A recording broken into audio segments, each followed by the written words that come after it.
গর্ভাবস্থায় কোরবানির মাংস খেতে চাইলে অবশ্যই গর্ভবতী বোনেদের সাবধান হতে হবে।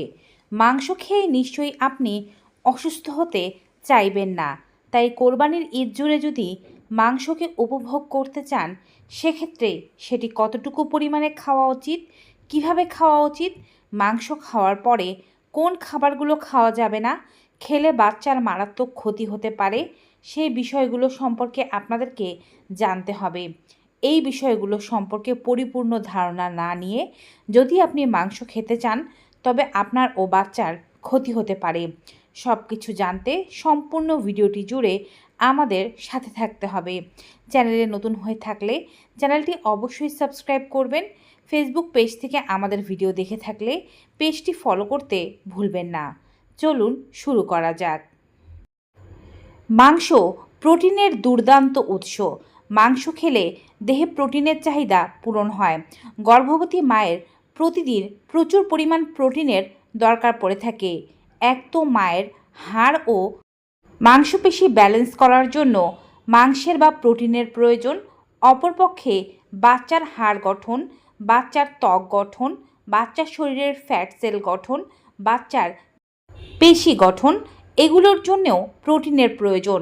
অনেক গর্ভবতী নারীদেরকেই বিভিন্ন ধরনের খাবার খেতে দেখা গেলেও প্রোটিনের প্রতি তাদেরকে বেশ উদাসীন থাকতে দেখা যায়। কতটুকু পরিমাণে প্রোটিন খেতে হবে তা তারা জানেন না। মাংস খাওয়ার মাধ্যমে এই প্রোটিনের চাহিদা পূরণ হয়। এছাড়াও মাংস থেকে কিছু পরিমাণে ভিটামিন ও ক্যালসিয়াম পাওয়া যায়। পশুর মাংস ও কলিজার মধ্যে দুর্দান্ত পরিমাণে রয়েছে আয়রন, যা গর্ভের বাচ্চার ওজন, উচ্চতা বৃদ্ধি করতে সাহায্য করে। বাচ্চাকে সঠিক পরিমাণে পুষ্টি, অক্সিজেন ও রক্ত সরবরাহ করতে মাংস গুরুত্বপূর্ণ ভূমিকা পালন করতে পারে। তবে অবশ্যই এটিকে সেবন করতে হবে সঠিক মাত্রায় ও সঠিক নিয়মে। গর্ভাবস্থায় আপনার যদি কিছু সমস্যা থেকে থাকে, সেক্ষেত্রে কোরবানির পশুর মাংস খাওয়ার আগে আপনাকে ভাবতে হবে কিছু কথা। যেমন, যদি আপনি একজন হাই প্রেশারের রোগী হয়ে থাকেন, সেক্ষেত্রে কোরবানির পশুর মাংস খাওয়ার আগে অবশ্যই ডক্টরের পরামর্শ নিন। হয়তো ঈদের 1 থেকে 2 দিন ছোট সাইজের 2 থেকে 3 পিস পর্যন্ত মাংস খাওয়া যেতে পারে। তবে হাই প্রেশারের রোগীদের ক্ষেত্রে মাংস খেলে হঠাৎ করে প্রেশারের মাত্রা বেড়ে গিয়ে মা ও বাচ্চার মারাত্মক রকমের ক্ষতি হতে পারে। বিশেষ করে এটি জল ভেঙে যাওয়া, মায়ের মাথা ঘোরানো, চোখে ঝাপসা দেখা, অজ্ঞান হয়ে যাওয়া, হঠাৎ করে প্রসব বেদনা ওঠা, অকাল প্রসব শুরু হওয়া, পায়ে জল নামা ইত্যাদি সমস্যাকে বাড়িয়ে দিতে পারে। তাই অবশ্যই ডক্টরের পরামর্শ নিয়েই মাংস সেবন করার চেষ্টা করুন। এছাড়াও যাদের ডায়াবেটিসের সমস্যা রয়েছে, মাংস খাওয়ার মাধ্যমে ডায়াবেটিস কিন্তু হঠাৎ করেই প্রচুর বেড়ে যেতে পারে। মাংস খেলে দেখা যায় ইনসুলিন লেভেল হঠাৎ করে বেড়ে যায়, যা মা ও বাচ্চার জন্য ক্ষতির কারণ হতে পারে। তাই ডায়াবেটিসের সমস্যা থাকলেও মাংস পরিমিত মাত্রায় খেতে হবে। মাংসতে আঁশ থাকে না। আঁশ বা ফাইবার না থাকার কারণে এই ধরনের খাবার খেলে গর্ভাবস্থায় খাবার দীর্ঘক্ষণ পর্যন্ত হজম না হওয়া কিংবা কনস্টিপেশনের মতো সমস্যা বাড়তে পারে। বিশেষ করে যাদের প্রচুর কষা মল, তারা যদি মাংস খান অবশ্যই ভেবেচিন্তে খেতে হবে। মাংস খাওয়ার আগে অবশ্যই আপনাদেরকে পাতে ফাইবার সমৃদ্ধ খাবার অথবা সালাদ রাখতে হবে। এছাড়া স্বাভাবিকভাবে অন্যান্য গর্ভবতী নারীরা মাংস খেলেও কবজি ডুবিয়ে মাংস খাবেন না, কারণ যে কোনো ধরনের খাবার একঘেয়েমিভাবে বেশি পরিমাণে খেলে আপনার ও বাচ্চার ক্ষতি হতে পারে। নিয়ম ভাগ করে নিতে পারেন। ঈদের দিন যদি মাংস খান, তার পরের দিন খাদ্য তালিকায় সবজি বা মাছ রাখলেন, তারপরের দিন আবার মাংস রাখলেন। আবার প্রত্যেক বেলায় 2 পিসের বেশি মাংস খাবেন না। সকালের নাস্তায় মাংস খাবেন না। রাতের খাবারে যদি মাংস রাখেন, সেটি অবশ্যই আগের ভাগে খেয়ে ফেলবেন। সলিড মাংস খাওয়ার চেষ্টা করুন। মাংসের তেল চর্বি পরিহার করুন। বেশি পরিমাণে মাংস খেতে হলে বা খেতে চাইলে মাংসের ঝোল পরিহার করুন। শুধুমাত্র সলিড মাংস পাতে তুলে খান। খাবার যখন শুরু করবেন, তখন সরাসরি মাংস না খেয়ে আগে সালাদ অথবা কোনো প্রকারের ভাজি সবজি দিয়ে খাদ্য খেতে শুরু করুন। এটি আপনার ডাইজেস্টিভ সিস্টেমকে ভালো রাখবে, পাশাপাশি এটি আপনার ডায়াবেটিসকে বাড়তে দেবে না। খাবারের পাতে যখন আপনি মাংস রাখবেন, অবশ্যই সেখানে সালাদ ভাজি সবজি এসব থাকতে হবে এবং অতিরিক্ত পরিমাণে খাওয়া থেকে নিজেকে বিরত রাখার চেষ্টা করুন। এতে করে আপনার ও বাচ্চার নানাবিধ ক্ষতি পরিহার করা সম্ভব হবে। যেহেতু এতে আঁশ কম, তাই বেশি পরিমাণে খেলে অস্বস্তি হতে পারে এবং আপনার পেট ফাঁপার মতো সমস্যা, বদহজমের মতো সমস্যা, গ্যাস হওয়ার মতো সমস্যা দেখা দিতে পারে।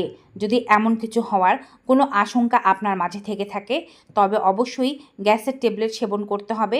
কিন্তু চিকিৎসক আপনাকে যে গ্যাসের ট্যাবলেট রেকমেন্ড করেছে সেটি সেবন করতে হবে। নিজে জেনে বুঝে সেবন করলে চলবে না। মাংস যখন রান্না করবেন, উচ্চ তাপে পরিপূর্ণ সেদ্ধ করতে হবে। মাংস অন্য কোনো উপায়ে রান্না করলে, যেমন টিকিয়া, কাবাব এসব তৈরি করলে মাংস পরিপূর্ণ সেদ্ধ হয়েছে কিনা সেই বিষয়টি খেয়াল রাখতে হবে। যতটা সম্ভব তেল ঝরিয়ে মাংস খেতে হবে। এতে করে মাংসের ক্ষতিকারক দিক মানব শরীরে পৌঁছাতে পারে না। এবারে বলছি 3 ধরনের খাবার সম্পর্কে। যে 3 ধরনের খাবার খেতে মাংসের সাথে একেবারেই বারণ করা হয়েছে। এটি মা ও বাচ্চার জন্য ক্ষতিকারক হতে পারে। প্রথম খাবার হচ্ছে মাংসের সাথে দুধ, দুগ্ধ জাতীয় যে কোনো ধরনের খাবার। মাংসের সাথে দুধ জাতীয় খাবার বা দুধ খেলে এটি হজম হতে খুব বেশি সময় লাগে, যার ফলে পেট ব্যথা হতে পারে। এছাড়াও আয়ুর্বেদ শাস্ত্রে বলা হয়েছে মাংস ও দুধ একসাথে খেলে শরীরে ধবল রোগ হতে পারে, হাঁপানি হতে পারে, অ্যালার্জির সমস্যা প্রচুর পরিমাণে বাড়তে পারে, যা মা ও বাচ্চার কষ্টের কারণ হতে পারে। এছাড়াও মাংসের সাথে খুবই মাছ খাওয়া উচিত নয়।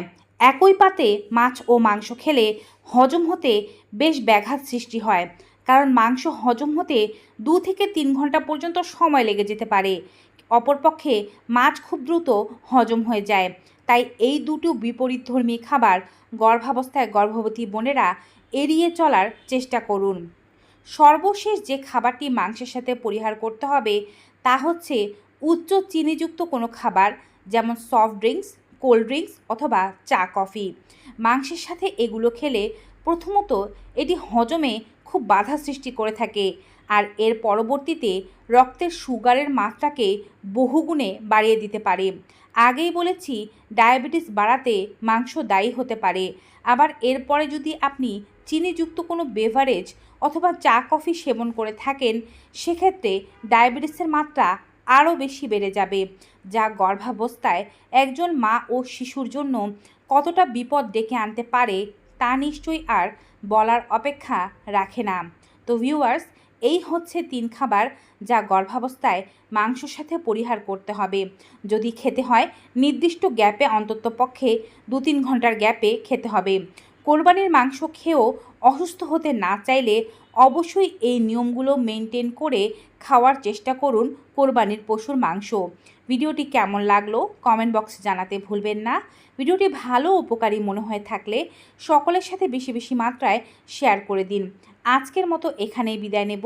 দেখা হবে নতুন কোনো ভিডিওতে নতুন কোনো উপকারী তথ্য নিয়ে।